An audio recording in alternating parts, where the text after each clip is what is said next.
I'm Nick Caruso, and you're watching This Week in Gear. This episode of This Week in Gear is presented by Crown & Caliber, the smarter way to buy or sell a watch. It has been over a month already since we've all been in this sort of work-from-home limbo. I hope your situation is going smoothly, and whatever it is you do, please stay safe. Make sure you're washing your hands regularly and wearing a mask when you go out in public, and taking extra care to avoid any situations that may spread illness, particularly to those among us who are most vulnerable. If you are still going to work to keep our world running or keep us safe or healthy, thank you. Now, regardless of who you are or what you do or where you do it, you're always more than welcome to hang out with us here on YouTube for plenty of video news and reviews. Check us out at gearpatrol.com to read articles aplenty, or find us on our social channels. You'll get plenty of serviceable product journalism and a lot of good old-fashioned escapism. Now, regardless of all that, if you want any more information about anything we talk about on this week's episode, just check the description below for links to our online coverage and much more. With that, let's get started. First up, some headlines. We publish dozens or scores, maybe hundreds of stories every week on gearpatrol.com, and we can't cover them all here on This Week in Gear, but we can highlight some of our favorites every week that you should definitely check out. You can look into the description below for individual links to each of these handful of headlines that are definitely worth a read. First, for all you Sonos fans out there, here's everything you need to know about the company's big hi-fi upgrade. Sonos is rolling out perhaps its most significant change ever, what the company is calling Sonos S2. Sonos S2 is an entirely new app and operating system that will power the next generation of devices. Our tech team's rundown covers what to expect, who is most affected, how to upgrade, and more. The second story, this is sort of a silver lining to the current crisis, and that is that you can buy beer from some of America's best breweries online for the first time ever. Social distancing has affected almost every business. Arguably, the most impacted is the hospitality industry. Specifically, and dear to our hearts at Gear Patrol, are small craft breweries who depend on foot traffic for revenue. But lots of craft breweries are innovating quickly and have begun selling their brews online. Check out the story below for shoutouts and links to several of our favorites. Third story, we're not going out as much right now, but if you do, a bike might be a good option, and this new e-bike is both affordable and incredibly practical. E-bikes and electric scooters are picking up, well, not steam, but they are becoming more and more popular. Rad Power Bikes has introduced the Rad Runner, a modular e-bike made for cities that, at just under $2,000, is a relative bargain for its utility. Check out the details in the story below. The last headline worth checking out is for you watch fans out there. Do you want a Rolex Submariner dive watch? Of course you do. I mean, the answer is yes. Well, regardless, here are 3 alternatives that won't cost you quite as much money. Our watches team runs through a list of 3 dive watches whose price points are considerably less than the iconic Submariner, which starts at around $8,000. Definitely give those stories a read. You can check out the description below for links to each of them. Crown & Caliber is leading a new movement in the watch marketplace, one with a focus on expertly preserving legacy and a commitment to the future. Their team of watchmakers take meticulous care of the details, ensuring each watch is ready for your next great endeavor. Over 50,000 buyers and sellers have trusted Crown & Caliber's risk-free, convenient, and empowering process.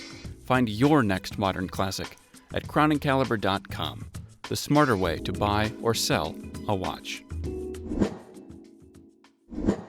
The New York Auto Show is not happening this year, and that's sort of sad, but it's definitely the right choice given everything that's going on. Now, at that event, every year, the World Car Awards are announced, and they're a big deal. Over 80 jurors from around the globe get together and they choose the best cars in 5 categories. This year, there are 4 winners. 5 awards, 4 winners. And if that math seems a little off, you're not imagining things. One of the cars took 2 of the prizes. Now for the full list and for our reviews of each of the cars, check the description below. But here are the winners. The big prize, the World Car of the Year award, goes to the Kia Telluride full-size SUV. The Telluride starts at under $32,000 and it can seat up to 8 people. It's big. And in true Kia fashion, it is dependable and straightforward. Plus, it gets relatively good mileage for a vehicle its size.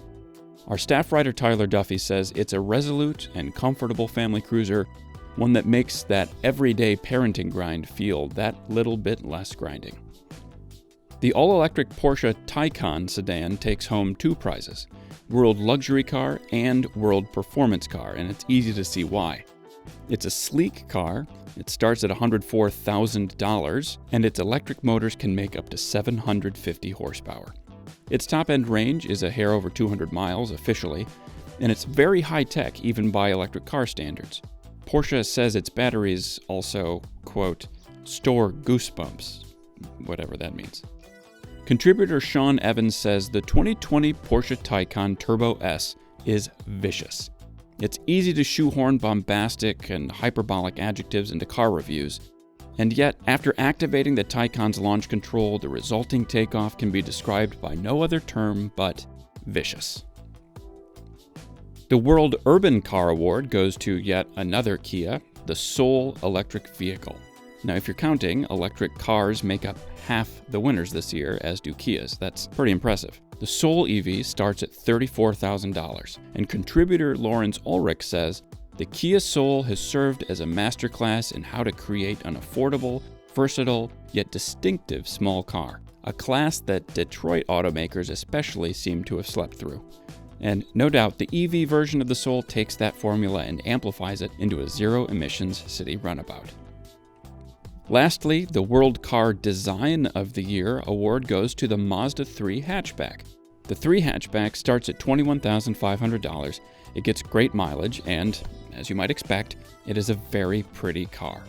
That's because Mazda employs a design philosophy called KODO, K-O-D-O, which they refer to as soul of motion.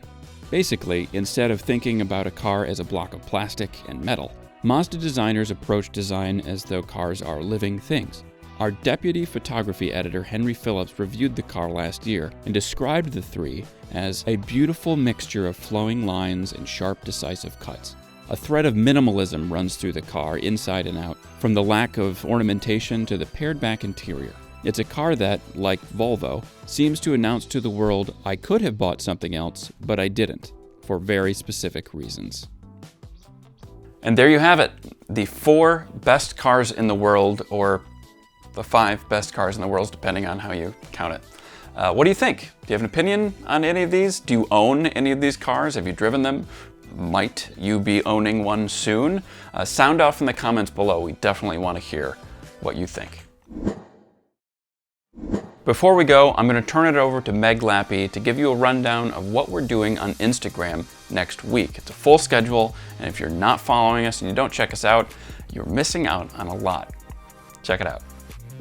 Hey guys, Meg Lappy here. As you can see, I'm at my mobile command center, enjoying some life on the rooftops. And I oversee all of our social here at Gear Patrol, and so I would love to share with you exactly what's going down on our Instagram stories next week. So first up, on Monday, we have our coffee setups at home.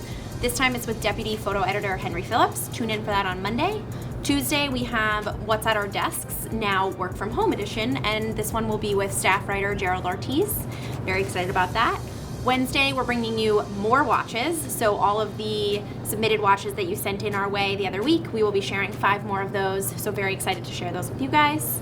Thursday, we are driving with Eric Adams, one of our freelance motoring writers, and he tested an Acura NSX, so we'll be sharing that journey with you. Friday is all about workout moves you can do with just a skillet, and our outdoors and fitness editor Steve Mizuki will be sharing all of that with you guys. So very excited for next week, full week on Instagram stories.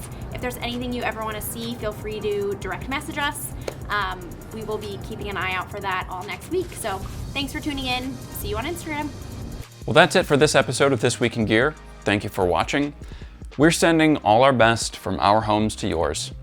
Take care for now, and we'll see you next week.